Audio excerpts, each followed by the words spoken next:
Handa na ba kayong lahat?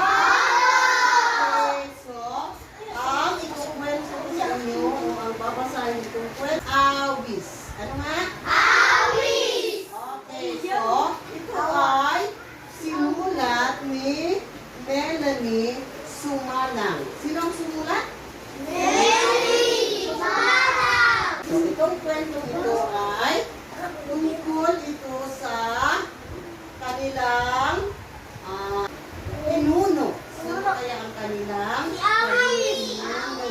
Bakit kayo naging pinuno? Kaya dito si Awis. Lumaban siya. Basahin natin ang kwento. Noong unang panahon, mayroong isang binatang nagngangalang Awis. Matapos ang panahon ng pag-ani, sabi ng mga nakakatanda sa mga binata na umalis at manghuli ng palaka upang may makain sila sa hapunan.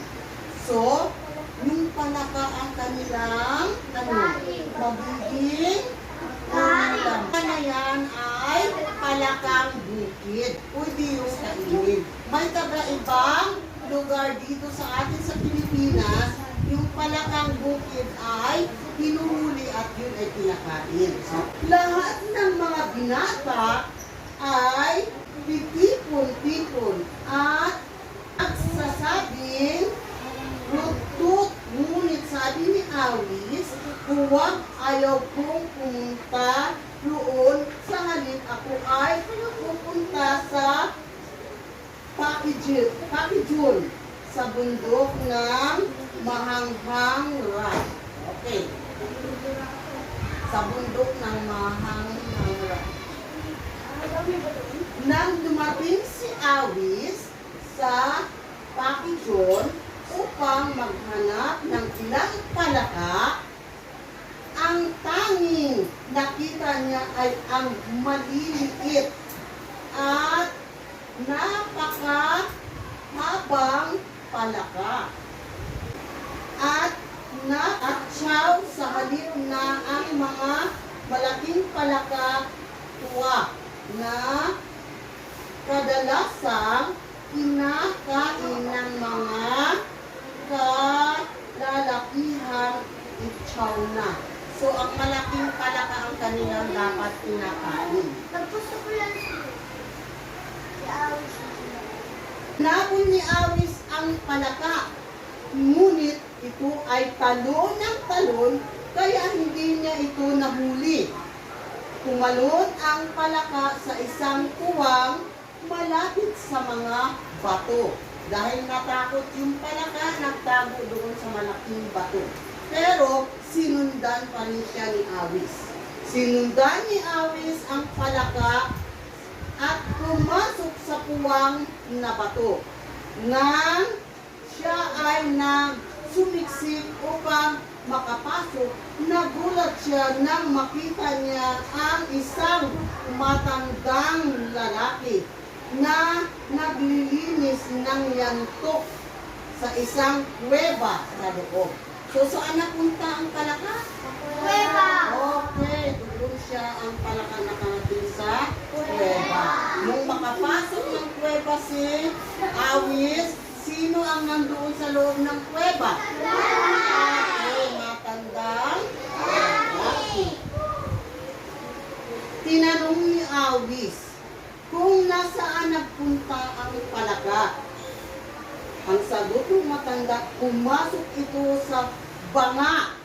So, banga, iyon ang sinabi ng matanda lalaki. Sabay itinuro sa isang banga. Ito daw nagtago sa banga. Banga yung dyan. Ayaw kay Gold. Ito, banga.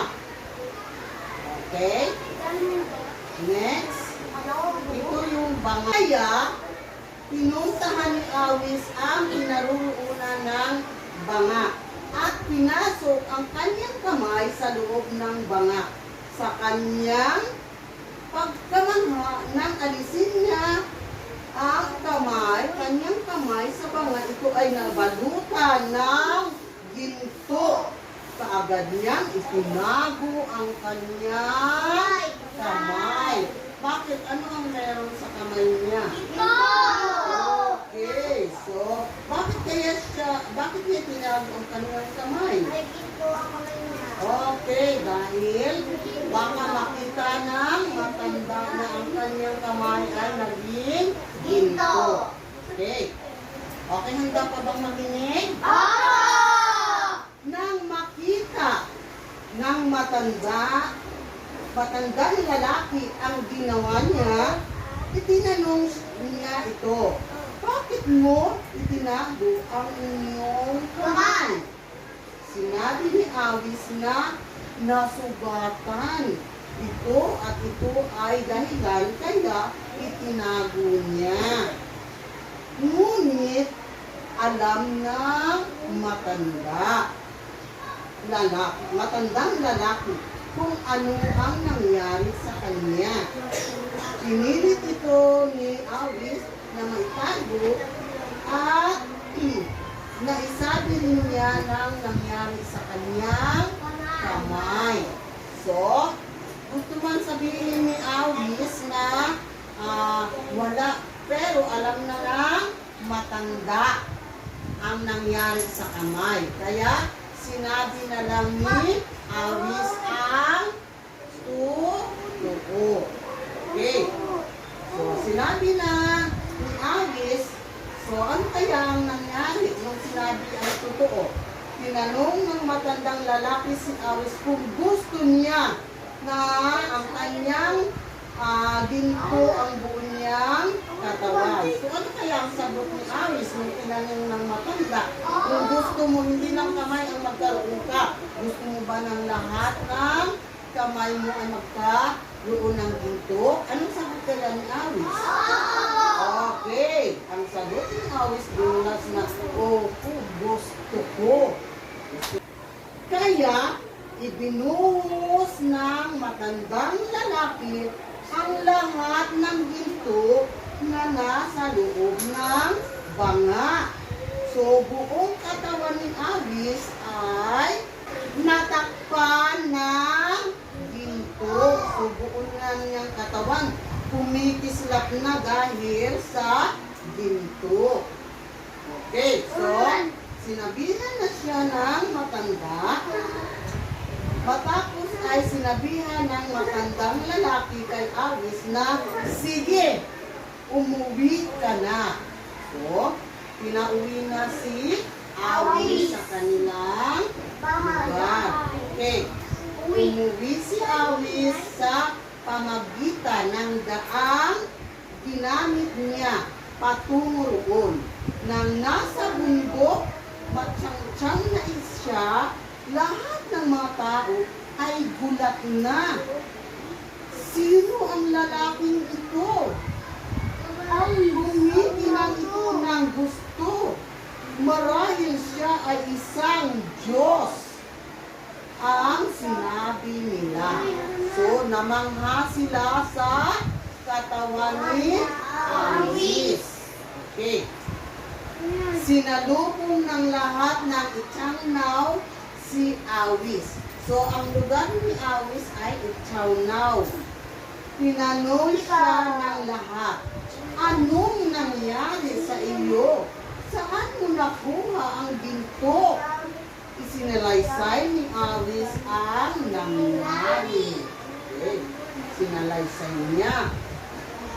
So, next. Makalipas ang mahabang panahon, ang kasunduang pangkapayapaan sa pagitan ng Itsangnaw at tribong Tulgaw. So, ibig sabihin, hindi magkasundo ang tribo ni Awis saka yung tribo ng Tulgaw. So, parati silang naglalaban, nag-aaway. Hindi natupad. Sinabi ng mga taong Itsangnaw, Awis, ikaw ang pumunta upang lumaban. Kaya si Awis ang nakipaglaban sa mga lalaking Tulgaw. Pinasok din yan ang lupaing sakop ng mga Tulgaw.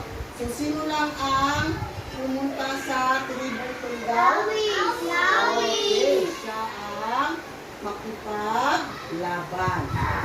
Subalit, nang sugurin ng mga taong Tulgaw si Awis gamit ang kanilang mga panangga, siban, hindi nila ito masaktan. So, walang silbi ang kanilang sibat dahil sa katawan ni Awis ay hindi ito kumalab. No? Hindi sumalpok. Handa pa bang makinig? Hindi nila ito masaktan. Ang kanilang mga sandata ay hindi sumalpok sa gintong katawan nito. Kaya naman, nabali at nasira ni Awis ang lahat ng mga sibak at panangga ng mga taong Tulgaw. Okay, kahit ano nilang hampas sa katawan ni Awis, ano ang nangyayari sa kanilang sibak? Okay, nasira, nabali. So, hindi nila mapatay-patay si Awis. Paglipas ng panahon, tinanggap ng mga taong Tulgaw ang kanilang pagkatalo. So ngayon, dahil alam nila na talo na ang tribong Tulgaw, at ang sinabi ng Awis, ating lutasin ang mga hidwaan. Yan ang sabi ni Awis. Ikaw ay umuwi na, Awis. Kaya si Awis ay bumalik na sa Tiangnaw at nanumbalik ang kapayapaan. So, wala nang gulong nangyayari. Naintindihan? Okay, sa kwento na aking binasa. Sino ang binata sa kwento? Oy, taas ng kamay. Gusto sumagot. Taas ng kamay ang gusto sumagot. Yes, Miyuki. Okay, si Awis, tama. Palakpakan si Miyuki. Okay. Pag may ma'am, hindi ko tatawagin ang pangalan. Dapat itaas lang. Okay. Ano ang hinuhuli excuse me, Awis? Mali. Dapat magtaas lang ng kamay. Okay. Yes, Alba. Palaka. Okay, palakpakan si Alba. Kung nagsasalita, hindi ko tatawagin na ma'am at sinasabi ang sagot. Saan nagpunta ang palaka? Yes, Ivan. Check. Palakpakan si Ivan. Next. O, nakikinig pala talaga. Saan nagtago ang palaka? Eh, walang magsasagot. Sa banga. Palakpakan si Torres. Sa banga. Okay. Ano ang laman ng banga? Yes. Ay, tapos na. Amber. Check. Palakpakan si Amber dito. Okay. Ano ang nangyari sa katawan ni Awis? Yes. Alright. Nagiging? Yes. Tama. Nagiging. Nakatulong ba sa kanilang sa Tiangwa si Awis? Sa mga kababayan niya, nakatulong ba si Awis? Yes. Sebastian, nakatulong ba si Awis sa kanila? Bakit mo nasabi nakatulong? Paano? Paano nakatulong si Awis sa mga kababayan niya? Yes, ikaw, Ero.